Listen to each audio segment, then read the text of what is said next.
Up and about. Ah, exercise. Everyone who can move around should, to get healthy, stay healthy, live longer. But we never seem to get enough, no matter our age. While most physically able American teenagers do some exercise, a majority don't exercise enough.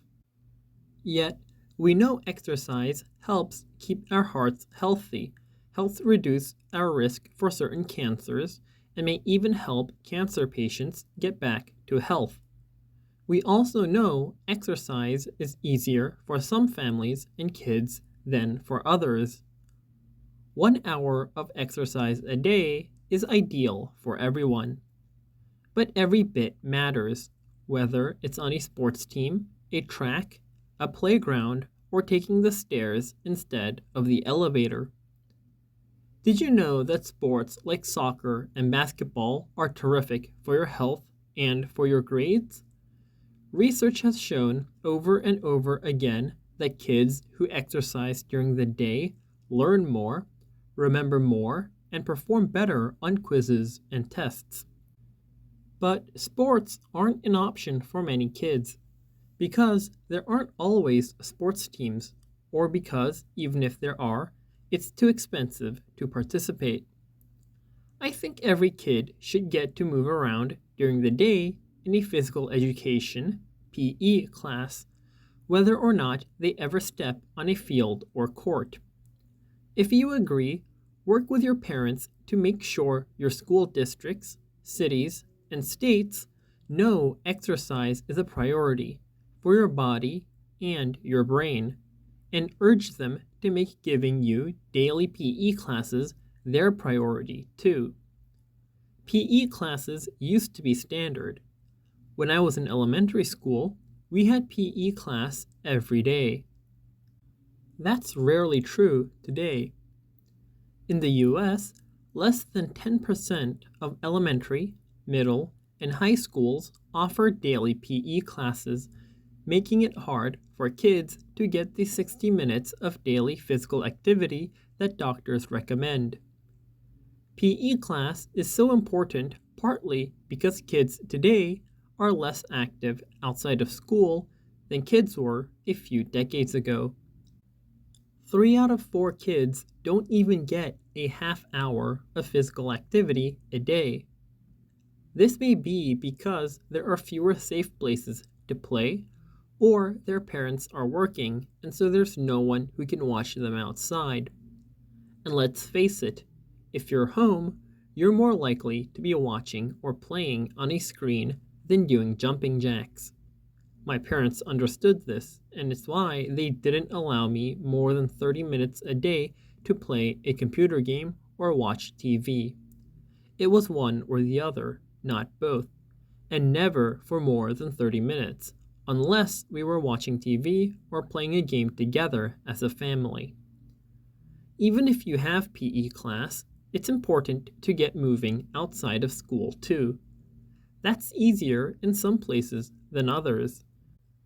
Just like there are food deserts, discussed in $32 a day and earlier in this chapter, there are also physical fitness deserts, places where it's really hard to find somewhere safe to run around or toss a football back and forth. If you live in a place with few or no safe options for exercise, or if you care about this issue, you can work with your family, friends, and community to encourage your city and state to invest in building more safe places for people to walk, run, and ride bikes so that it's easier for everyone, regardless of income, to make exercise a part of daily life. You can also encourage local businesses to be part of these efforts. For example, by sponsoring parks or sports teams. My softball team, when I was a kid, was sponsored in various years by a local dental practice. We were the Molar Rollers and a funeral home. If you can't go outside because it's not safe, there's nowhere to go or it's really cold or really hot. Blast some music and organize an indoor dance party. Lead a jumping jack competition or see which of your friends can do the most push ups. Sports and other physical activities are good for your bodies and your minds. They also should be fun, whether they're inside or outside. Hopefully, that's something everyone can agree on. Someone determined to make exercise fun for her classmates and her community is 14-year-old Danielle from New Mexico. She runs cross country and plays basketball and baseball. Yes, baseball, not softball. A few years ago, her appendix ruptured and she had an emergency surgery. It was her first brush with poor health.